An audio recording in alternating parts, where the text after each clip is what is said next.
The Bears' Week 15 loss to the Minnesota Vikings on Monday Night Football was pretty terrible. Players forgetting to report into the game to be eligible. Polls top offensive lineman from this past draft having 4 penalties, 1 sack, and 5 quarterback pressures. And in the end, the team just not winning the ball game. But players are expressing their frustration not only amongst themselves, but with the front office and leadership after the loss, which I'm honestly happy to see.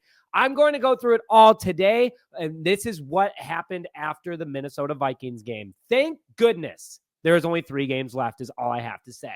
Hello, everyone, and welcome back to this episode of Just Another Year Chicago Bears. My name is Nick Brody, and as always, thank you for tuning in. Now, before I get into today's show, hit that like button if you want the season to just be over at this point so the Bears can start rebuilding this thing, along with one wish you have for the rest of the season, whether that's a win over the Packers, the Lions, or for the season to end as well. And are you a Bears fan? Want to stay up to date on all Chicago Bears news and notifications? Hit that subscribe button, and if you do all that by liking this video, subscribing to the channel, and commenting, you automatically enter to win a custom Chicago Bears jersey, which another winner will be announced after this Sunday's game. So let's start off with DJ Moore, who had some of the biggest comments after the Bears lost to the Minnesota Vikings on Monday Night Football.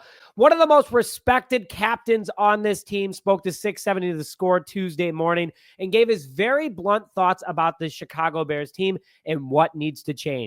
Moore talked about what the Bears need in their next head coach because he knows he's going to be around, and said, quote, "We need an offensive-minded coach that would take it to the next level, but whoever comes in here has just got to be able to lead men in the locker room," unquote. So Moore is already pitching what he wants next year. You heard it, an offensive-minded coach that would take things to the next level and, again, lead men in the locker room and onto the field, which also kind of feels like a shot at Thomas Brown. Not sure if there is beef there or not, considering DJ Moore did have 6 receptions last night, but they weren't very big boom receptions. They were just slant routes. This Bears team looks exactly the same under Luke Getsy over the last couple of games, not really throwing it downfield every once in a while.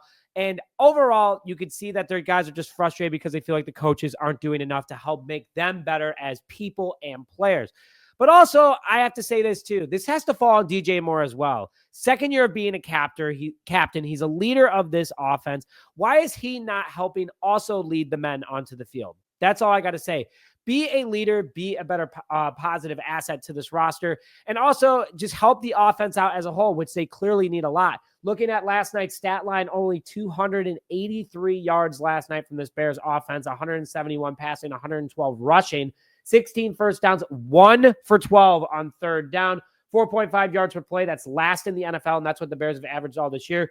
Only 2 sacks allowed, but the 2 sacks were absolutely horrendous, and that led to 1 Bears turnover. So in my personal opinion, Moore did need to do more, and he needs to be a leader of men on this offense. But also, he did take some blame for himself, which I respect for being a leader. He said, quote, "We're getting paid a lot of money to get the job done, and we're not getting the job done," unquote. And Moore meant this for everyone, not just himself and his teammates, but the front office and coaches as well, as they also do make a lot of money. And on top of it, too, at least Moore knows and respects that they're not doing a good job and they're disappointing the fans, and he's still making a ton of money at the end of the day. So I want to see Moore playing with more energy. I think that he has been playing with a lot of energy compared to everybody else. Like after plays, especially after a couple first downs that he had last night, he's getting up, he's smiling, he's running to the huddle, but there's still not a good connection, it looks like, between him and Caleb, and that's a big concern for me. But also, finally, Moore not only gave his thoughts on the Bears, but the NFL too. He did talk about where he thinks things went wrong this season, and he blames the NFL for giving the Bears an early bye week, along with them going to Washington after, especially with all the different time zones and everything like that. So I can't say that that's the end-all, be-all, but Moore is being very vocal about his frustrations, and I have to give a little bit of respect for that. But we'll see what ends up happening. Moore has to do a better job at the end of the day because this thing is getting out of hand, and this team could go through a completely another rebuild, especially if they end up getting rid of Ryan Poles later this offseason. So then Caleb Williams, your franchise quarterback, the guy that's supposed to lead this team to success, is not afraid to hold back anymore.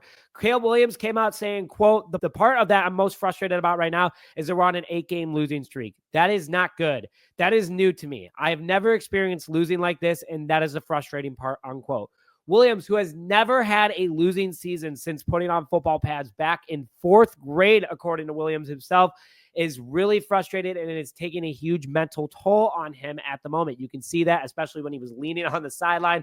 Not only that's just part of the mental toll that he's taking, but also Caleb Williams calls out how he feels like he's been in 3 car accidents this year with the amount of hits that he's taken, and it's impacting his overall physical health, which is a little shot at his offensive line, but I respect it considering how they're playing. But also that's a shot at Chris Morgan, which I want to get into in a little bit. But then Caleb Williams, being the good leader that he is, did come back and give some words of encouragement.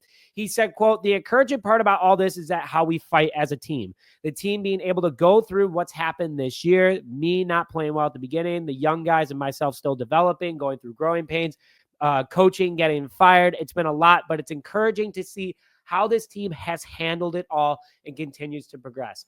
And I got to say this is that, Caleb Williams last night, after being nearly killed every single time, he had an okay night, 18 for 31. So over 50% of his passes completed, 191 passing yards, only 3 rushing yards, which I think was a big struggle for him. 1 passing touchdown, which went to Kiran Amegadjie, 1 fumble that when he got absolutely killed on the play when Kiran Amegadjie just gave up a huge play.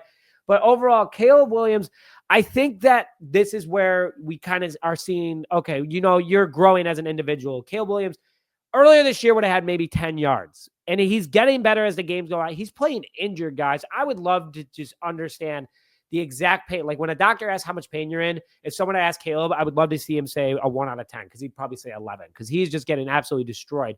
But this shows that he knows that the Bears telling the front office that they need to address the offensive line.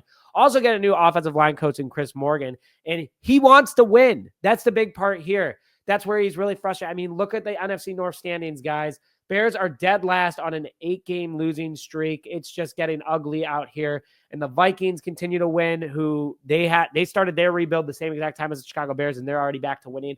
But the Packers are still winning, and the Detroit Lions as well. So Caleb Williams to go out and talk about this is obviously a big word of encouragement. It shows that George McCaskey, like, hey, your quarterback wants to win.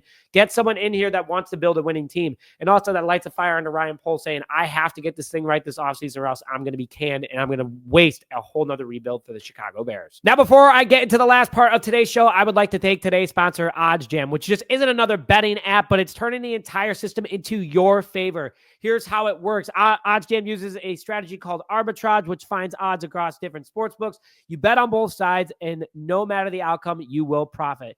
Here's an example. You put $500 on the Bears on FanDuel, but then $335 for the Vikings on DraftKings. You're guaranteed to make $50, win or lose. It's that simple.